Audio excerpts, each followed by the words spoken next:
नमस्कार, अटेंशन में आपका स्वागत है और मैं हूं मनोज वर्मा। देश में कोरोना की दूसरी लहर ने कोहराम मचा रखा है।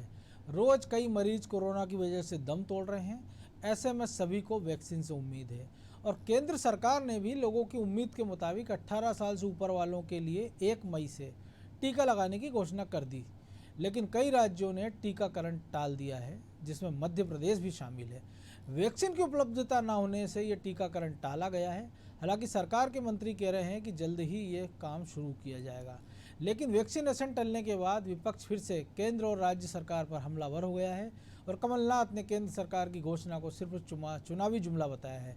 आज हम इसी पर चर्चा करेंगे, लेकिन उसके पहले देखिए हमारी एक खास रिपोर्ट।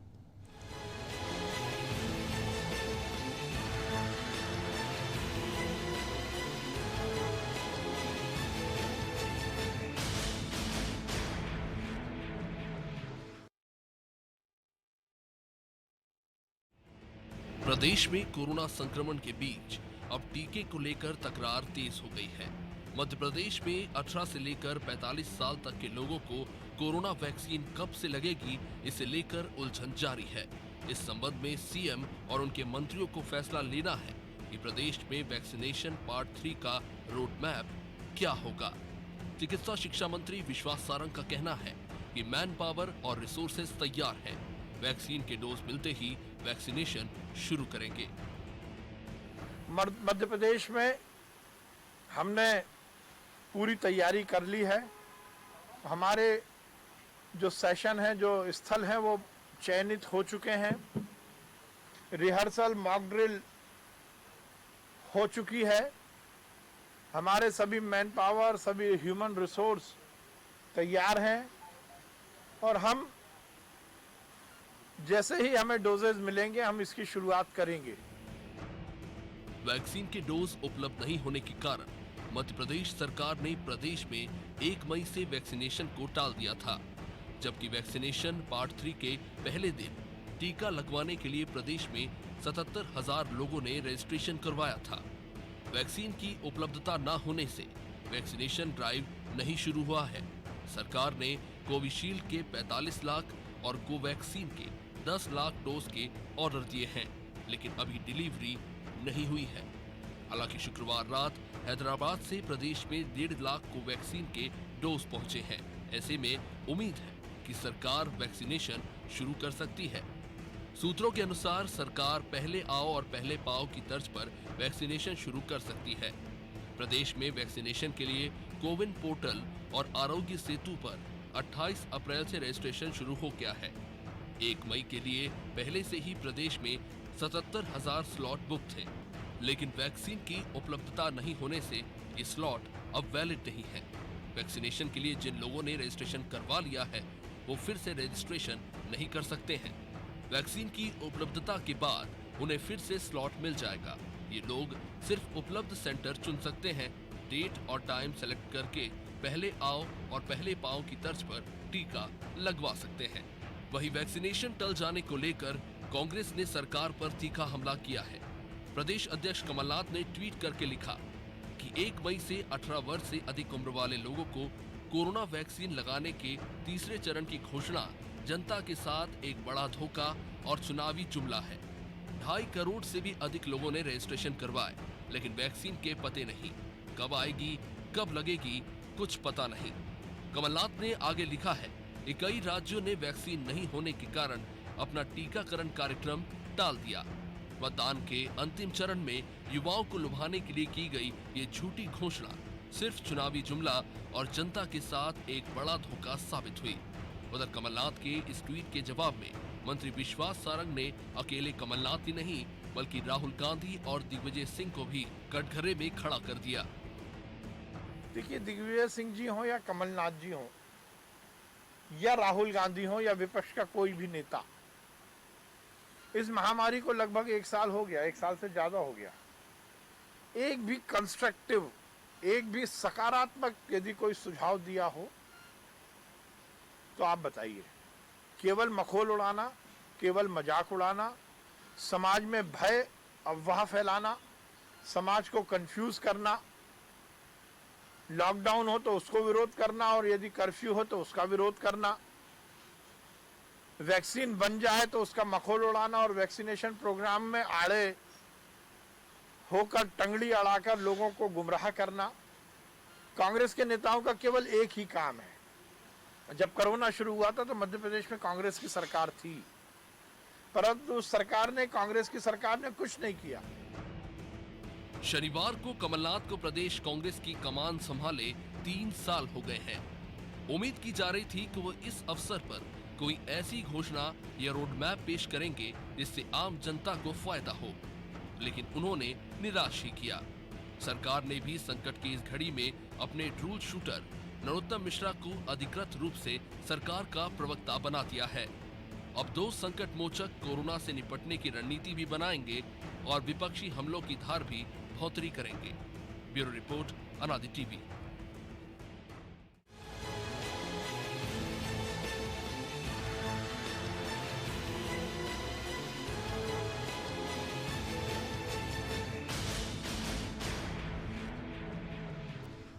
तो टीके पर मची सी तकरार को समझेंगे हमारे एडिटर इन चीफ प्रकाश भटनागर और एसोसिएट एडिटर प्रभु पटेरिया के साथ। सबसे पहले प्रकाश जी, आप ही के पास, अभी कोरोना से बचने के 2 उपाय हैं। एक जो सरकार लगातार कह रही है कि हाथ धोते रहिए, सोशल डिस्टेंसिंग का पालन करिए, मास्क लगाइए। दूसरा, आपको पूरी तरह सुरक्षित होना है तो टीका लगवाइए। दूसरा विकल्प ज़्यादा बेहतर है और इस दिशा में काम भी चल रहा है। आज से जो टीकाकरण शुरू होना था, टीके हैं नहीं, क्योंकि कंपनियों के पास जितने मात्रा में है वो पूरे देश में पहुंचा रही हैं और थोड़ा बहुत समय लगना है। इसको लेकर जो अब कांग्रेस की तरफ से जो राजनीति शुरू हो गई है, क्योंकि राजनीति लगातार चल रही है, लेकिन अगर टीका भी राजनीति की भेंट चलेगा तो काम कैसे चलेगा? क्योंकि अकेले मध्य प्रदेश ही नहीं है जहाँ टीकाकरण का काम प्रभावित हुआ। अगर कांग्रेस शासित प्रदेश की बात करें, छत्तीसगढ़ की यही हाल है, राजस्थान में यही हाल है, महाराष्ट्र में यही हाल है, दिल्ली में भी यही हाल है। और दिल्ली में तो लॉकडाउन 1 सप्ताह और अभी इसके कुछ देर पहले अरविंद केजरीवाल जो कि दिल्ली के मुख्यमंत्री, उन्होंने बढ़ाने की घोषणा भी कर दी है। देखिए मनोज, मुझे लगता है कि हमारे यहाँ के राजनीतिक दल चाहे जो परिस्थिति हो, राजनीति करना छोड़ते नहीं है। वो चाहे कांग्रेस हो चाहे भारतीय जनता पार्टी हो। अब जहाँ जो दल सरकार में है, व्यवस्थाएं उनको बनानी है जी। और निश्चित तौर पे टीकाकरण तो होगा ही सही, 2 दिन देर से हो जाएगा। अगर किसी की तरह की परेशानी है, कोई समस्या है, तो मुझे लगता है कि उसके लिए निरंतर समीक्षा हो रही है। आज भी शायद मुख्यमंत्री टीकाकरण को लेकर समीक्षा कर रहे हैं। बिल्कुल। और हो सकता है कि वो 2 दिन बाद चालू हो, वैक्सीनेशन आ जाएगी, आने के बाद कितनी उसकी उपलब्धता है, किस आधार पे, तो सारी बातें सोच समझकर ही टीकाकरण चालू होगा। निश्चित तौर पे आप आपाधापी में तो कर नहीं सकते, क्योंकि अब 18 से एज ग्रुप का मामला है और बड़ी यदि आबादी लोगों है की वैक्सीनेशन के स्थल पे भीड़ लग गई तो एक नया संक्रमण का खतरा बन जाएगा। बिल्कुल। तो सारी सावधानियां रख के कोरोना का जो वैक्सीनेशन निश्चित तौर पे महत्वपूर्ण है। और जब तक हमें पता है कि हमें किस तरह से सुरक्षित रहना है, तो लोग वो सुरक्षा का उपाय अपनाएं, वही सबसे बेहतर है।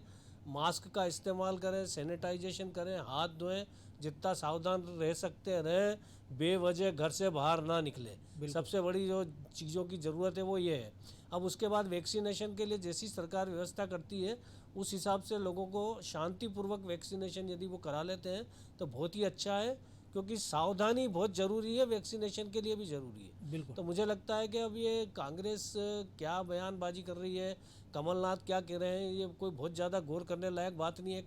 विरोध की जो औपचारिकता होती है, मुझे लगता है कि राजनीतिक दलों को लगता है कि यदि वो विरोध ना करेंगे, विपक्ष में है, तो लोग शायद उनकी सक्रियता पर सवाल उठाएंगे। लेकिन जहाँ उन्हें सक्रिय होना चाहिए, मुझे लगता है कि वहाँ उनकी सक्रियता नहीं है और नतीजे कांग्रेस के लिए इसीलिए शायद नुकसानदायक सामने आ रहे हैं लगातार। बिल्कुल। प्रभु जी, कमलनाथ सर को 3 साल हो गए, आज के दिन वो अध्यक्ष बने थे और ऐसा उन्होंने एक लंबा चौड़ा ट्वीट भी किया। इनमें से वो करीब 15 महीने उन्होंने सत्ता सुख भोगा और अभी भी एक तरह से लगता है कि सुख भोग ही रहे, क्योंकि पूर्व मुख्यमंत्री के नाते सारी सुविधाएं हैं, प्रदेश अध्यक्ष के नाते भी, और नेता प्रतिपक्ष तो वो हैं ही। और ट्वीट में उन्होंने बड़ी दिलचस्प बात की है। पहले वो लगातार पिछले 1 महीने से अगर उनके सारे ट्वीट या बयान पढ़े या चिट्ठियाँ, तो वो सरकार को लगातार निशाने पे लेते हैं कि मध्य प्रदेश में कोई संसाधन नहीं है, पूरे देश में कोई संसाधन नहीं है। कभी मोदी सरकार निशाने में होती, कभी शिवराज सरकार। आज जो उन्होंने चिट्ठी लिखी उसमें 2 बड़ी दिलचस्प बात है। उन्होंने लिखा है कि एक तो कि जनता की आप सेवा करिए, किस तरीके से कहिए, ये रोड मैप नहीं है उन्होंने अपने कांग्रेस कार्यकर्ताओं के लिए। और दूसरा उन्होंने लिखा कि गांधी जी ने देश को आज़ाद कराया था और हमने इस देश में सारे संसाधन उपलब्ध करा दिए हैं जो ज़रूरी थे। तो किसी उपलब्धता हमारे पास इतनी कि किसी चीज़ की हमारे पास कमी नहीं है। तो जब किसी चीज़ की कमी नहीं है तो वो इतने दिनों से पता नहीं अब किसको निशाना बना रहे थे या कौन सी सरकार उनके निशाने पर थी। तो एक तो ये भी समझना होगा। देखिए मनोज जी, कमलनाथ ने जो ना आखिरी बात कही है, संसाधनों की कोई कमी नहीं है, तो उन्होंने अपने घर को देखकर की है कि कमलनाथ जी इतने आर्थिक तौर पर संपन्न है कि उनके पास किसी संसाधन की कमी नहीं है। कोई एक मध्य प्रदेश का कोई एक आध नेता या कोई बड़ा उद्योगपति होगा जिसके पास एक हवाई जहाज होगा, कमलनाथ जी के पास कई है। बिल्कुल। उसके पास एक हेलीकॉप्टर वो किराए पे लेता होगा, कमलनाथ जी के अपने इतने हैं कि उनको गिनती नहीं होगी।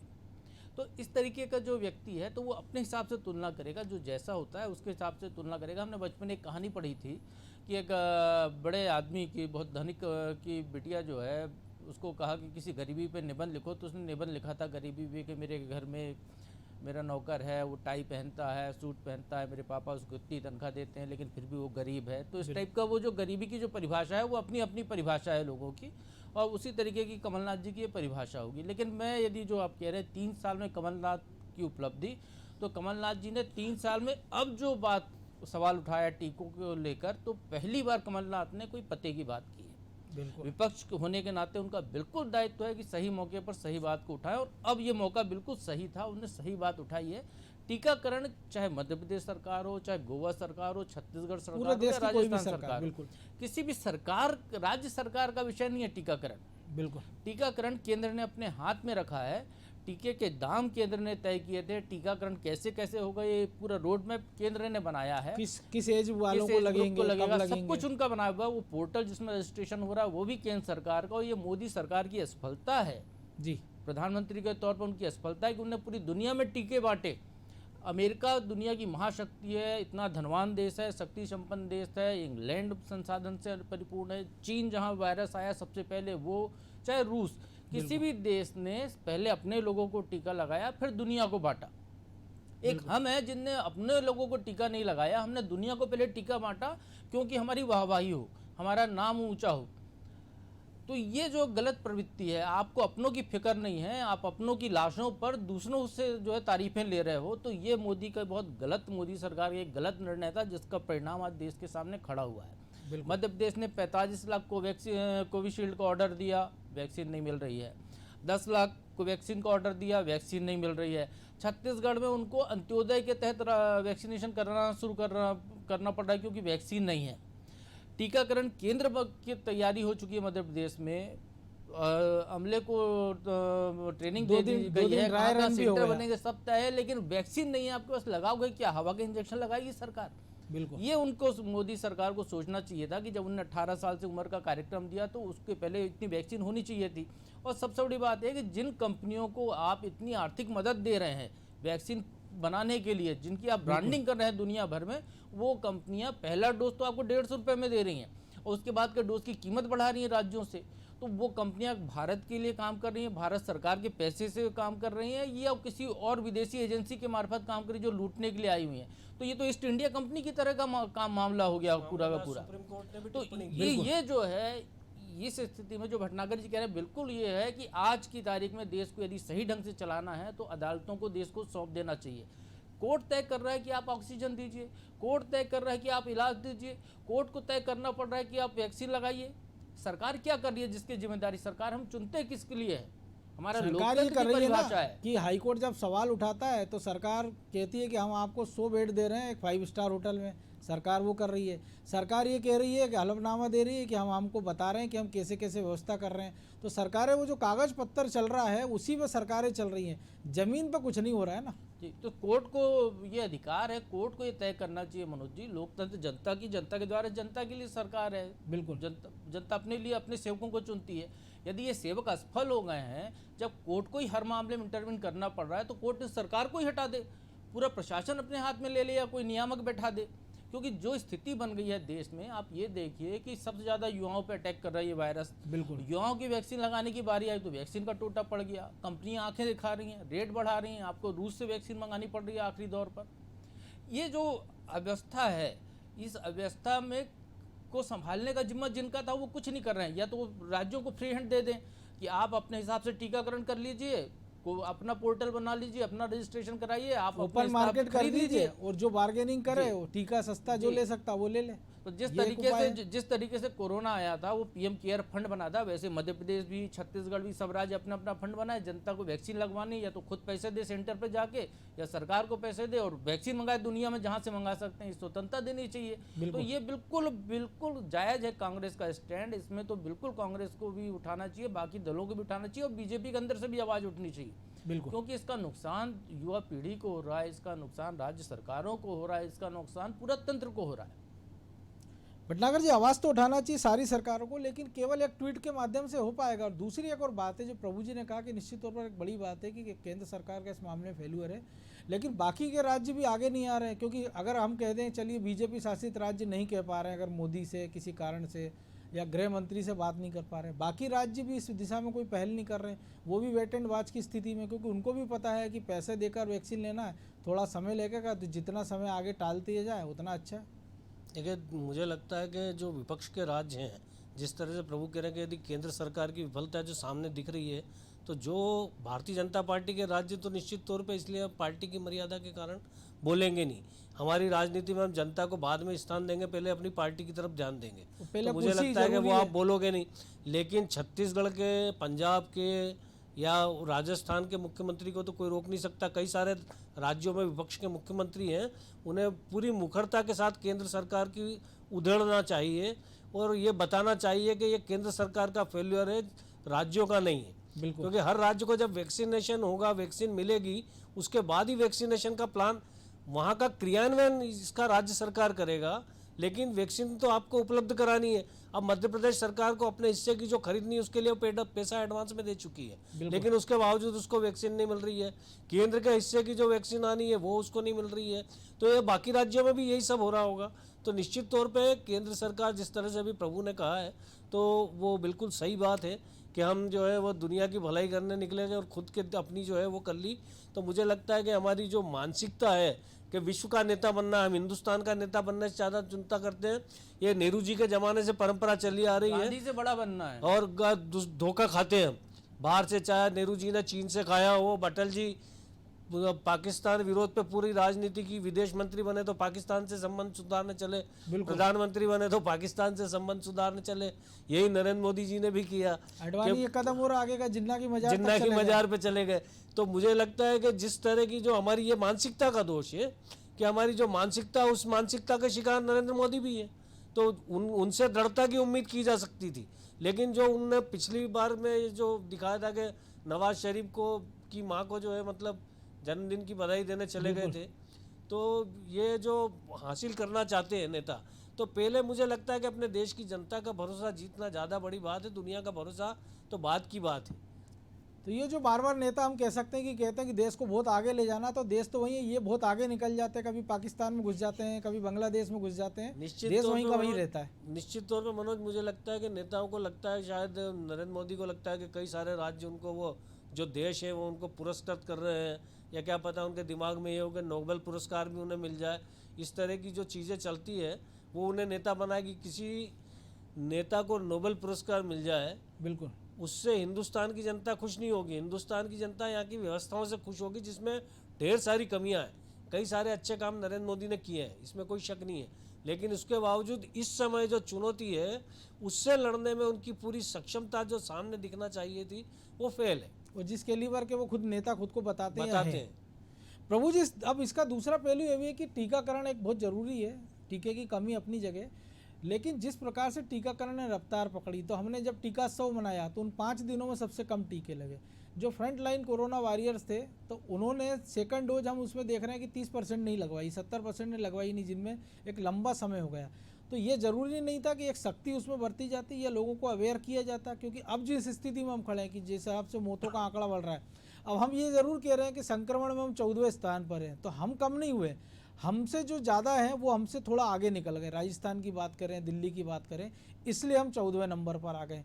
हम बात कर रहे हैं कि हमारे यहाँ कल 12,400 मरीज थे, हो सकता है जिसकी संख्या और कम हो जाए, लेकिन जो कोरोना के कारण जो मौतें हो रही पूरे देश में, दुनिया के हिसाब से अगर हम देखें तो 4 लाख मरीज प्रतिदिन पे हम पहुंच गए हैं। दुनिया में हर चौथी मौत हिंदुस्तान में हो रही है। तो इन सब को जो हम आंकड़ेबाजी कर रहे हैं, इससे कब उभर के हम गंभीरता पर इस बात पे विचार करेंगे कि क्या चीज़ ज़रूरी है और ये कब तक होना ज़रूरी है।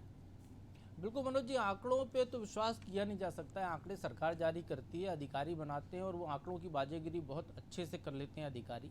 यदि बाजीगरी न कर रहे होते तो जिस तरीके से हम कहें कि रिकॉर्ड में जो आता है, चार्ट आता है, हेल्थ बुलेटिन, उसमें 4 मरे हुए दिखते हैं और लाशें उस शहर में 80-100 जलती हैं। बिल्कुल। तो और वो पीपी किट में जलती हैं। तो ये तो बिल्कुल आंकड़ों की बाजीगरी करने का खेल है और कभी अपनी इज्जत बचाने के लिए, कभी कुछ अलग अलग तरीके हो सकते हैं सरकारों के। लेकिन वैक्सीन लगने जैसे मामले में सियासत बिल्कुल नहीं होनी चाहिए। और जो आप वैक्सीनेशन के पहले दूसरे चरण में कम वैक्सीन लगने की बात कर रहे हैं, तो मनोज जी मैं आपके सामने बैठा हूं, मैं 2 वैक्सीन लगा चुका हूं, 14 दिन से ज़्यादा मेरे को हो गए। मुझे कोई वैक्सीन लगाने के बाद कोई नुकसान नहीं हुआ। उससे प्रेरणा लेके हो सकता है कि मेरे ऑफिस के कुछ लोग और वैक्सीन लगाने चले जाएं। तो इस तरीके का मामला है कि जब वैक्सीन पहले आई थी तो लोग डर रहे थे कि इसके साइड इफ़ेक्ट्स भी हो सकते हैं, कारगर रहेगी कि नहीं रहेगी। लेकिन अब जैसे जैसे रिजल्ट्स आते जा रहे हैं वो बता रहा है कि वैक्सीन लगने से लोगों को फ़ायदा है। वैक्सीन लगाए तो कोरोना आपको होगा नहीं, हो जाएगा तो नुकसानदेह नहीं होगा, जानलेवा नहीं होगा, कम से कम जानलेवा नहीं होगा। बिल्कुल। तो ये सारी चीज़ें हैं जिसके कारण अब लोगों का रुझान। अब देखिए युवाओं के जो टीकाकरण के लिए जो रजिस्ट्रेशन हुआ, पहले दिन इतना रजिस्ट्रेशन हुआ कि साइट क्रैश हो गई। बिल्कुल। 2 लाख करोड़ से ज़्यादा लोगों ने रजिस्ट्रेशन कराया, रजिस्ट्रेशन बंद हो गया है। अब तो टीकाकरण केंद्र भी समेटने पड़ रहे हैं मध्य प्रदेश जैसे राज्य में। सरकार भले ना बोले लेकिन समेटने पड़ रहे हैं। क्यों? क्योंकि आपके पास लगाने के लिए वैक्सीन है ही नहीं। तो क्या लगाओगे आप वहाँ पर? ये तो केंद्र सरकार को चाहिए और अदालत को, सुप्रीम कोर्ट, सम्मानित सुप्रीम कोर्ट को इस बारे में निर्णय लेना चाहिए कि जितने टीका बनाने वाली कंपनियां हैं उनका सरकार अधिग्रहण करे और अपने नए आनन फानन में नए उत्पादन केंद्र शुरू करे और देश की ज़रूरत का टीका सबसे पहले लगाया जाए, भरपूर टीकाकरण किया जाए। जब 100% टीकाकरण हो जाए उसके बाद फिर आप नोबेल की दौड़ में जाइए, उसके बाद आपको मैक्सेसे की दौड़ में जाइए, आपको जो दौड़ में जाना है उस रेस में जाइए। आपको जिन्ना से आगे निकलना है, आपको वल्लभ भाई पटेल से आगे निकलना है, आपको लेकिन उसके पहले जरूरी है कि उसके पहले जरूरी है ना कि जो देश कोरोना से हाँफ रहा है, पहले उसको तो आप ठीक करिए, बाकी फिर आप जहाँ दौड़ना जिसके लिए दौड़ना दौड़ते रहिए। इस देश के राजनेता सभी लोग युवाओं की संख्या को कहते हैं कि युवा हमारे देश में इतने हैं, युवा वो ताकत है जो देश को, भारत को विश्व गुरु बनाएगी, नंबर 1 बनाएगी। बिल्कुल। आप उसी युवा की बारी आ रही है तो आप मुंह बंद करके बैठ गए, राजनीति करने की बातें हो रही हैं। क्यों? क्योंकि उस युवा को बचाने का आपके पास कोई दारोमदार नहीं है, आप कोई जिम्मेदारी नहीं लेना चाहते। उसकी मर रहा है यदि वो कोरोना से, तो आप उसको सूची में भी दर्ज नहीं कर रहे हैं। तो ये एक बड़ी लापरवाही है कि वो जो देश का भविष्य है उसको बचाने का जब समय आया तब आप बिल्कुल मौन धारण कर लिया आपने। तो ये बहुत गलत प्रवृत्ति है, इससे बचना होगा। सरकार को पहल करनी होगी। सरकार पहल नहीं करती, कोर्ट पहल करे। बहुत अच्छा निर्णय कोर्ट ले रही है, कोर्ट पहल करे, विपक्षी दल अदालतों में जाएं, वहाँ पर ये पॉइंट को रेस करें कि ये सरकार क्यों वैक्सीन बांट रही थी, क्यों ध्यान नहीं दे रही, क्यों ऑक्सीजन नहीं मिल रही है। आप ये बताइए, जो देश भारत दुनिया की मदद कर रहा था, अब दुनिया भारत की मदद कर रही है। तो हम उसको भी बड़े खुश हैं कि अमेरिका हमको जो मशीनें दे रहा है उस पे जय भारत जय हिंद लिखा। आपने जब कोरोना आया था पूरे देश में 200-250 केस थे तो देश को 2 महीने के लिए लॉकडाउन में डाल दिया था। करोड़ों मजदूरों को पैदल जाना पड़ा, कितने मरे खपे होंगे, कितने जीवन घर बर्बाद हुए, तब कुछ नहीं देखा आपने। अभी चूंकि चुनाव चल रहे थे, सियासत थी, तो आपको लॉकडाउन शब्द से ही परहेज हो गया, लॉकडाउन ही नहीं किया आपने। अब आप देखिएगा 2 तारीख कल है, रिजल्ट आने के बाद यदि लॉकडाउन लगाते हैं तो इसका मतलब है कि इस देश में सबसे यदि कोई सियासी बुद्धि का व्यक्ति है तो हमारे देश का प्रधानमंत्री है, जो सिर्फ राजनीति के सिवा कुछ नहीं सोचता, ना उसको देश की जनता से मतलब है।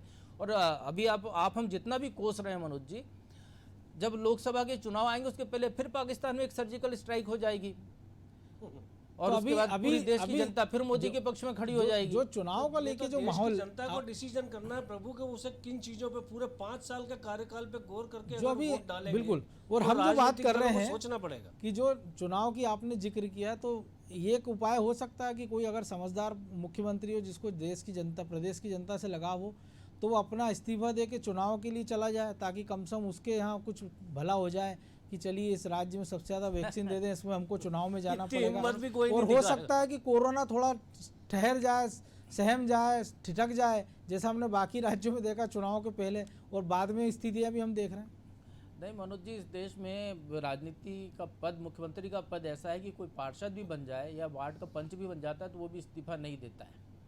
तो मुख्यमंत्री और सरकार गिराने की बात तो बहुत बड़ी बात है, क्योंकि वो एक दिन भी सरकार है तो बहुत बड़ा सुल्तान है वो।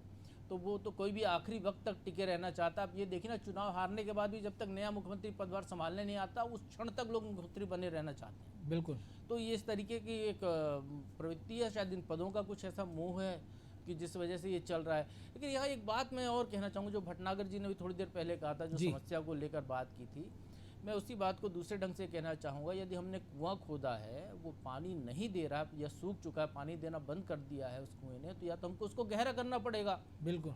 फिर भी पानी नहीं निकलता तो हमको दूसरा कुआं खोदना पड़ेगा। तो ये जनता को तय करना है, ये जनता को देखना है कि पहले तो उसकी अपनी सुरक्षा अपने हाथ में है, कि वो जो सुरक्षा के बहुत मामूली से 3 उपाय उनका पालन करे, वो मास्क लगाए, सोशल डिस्टेंसिंग मेंटेन करे, हाथ धोती रहे। आपको यदि बचना है तो उसके बाद फिर सरकार की तरफ देखिए, लेकिन और सरकार सरकारों यदि आपकी काम नहीं कर रही है, थोड़ी सी लापरवाही और सरकारों के नकारापन से हाथ तो धो रही है, लेकिन जीवन से, बिल्कुल जीवन से हाथ धो रही है। आप ये देखिए, जनता नहीं आवाज उठा रही है। बिल्कुल।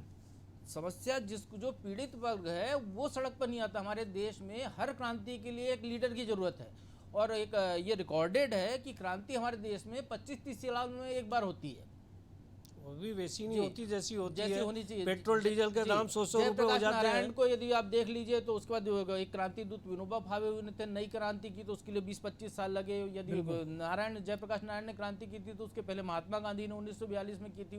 उसके बाद तो हमारे यहाँ टाइम लगता है क्रांति करने के लिए। नहीं तो हो सकता है ना कि जो वैसी हम नहीं होती जिसमें जनता जब स्वस्फूर्त पीढ़ियां तरीके से बदलती हैं, ऊपर के आ 2-3 जाए। पीढ़ियां बदलती हैं, तब कहीं गुस्सा फूटता है।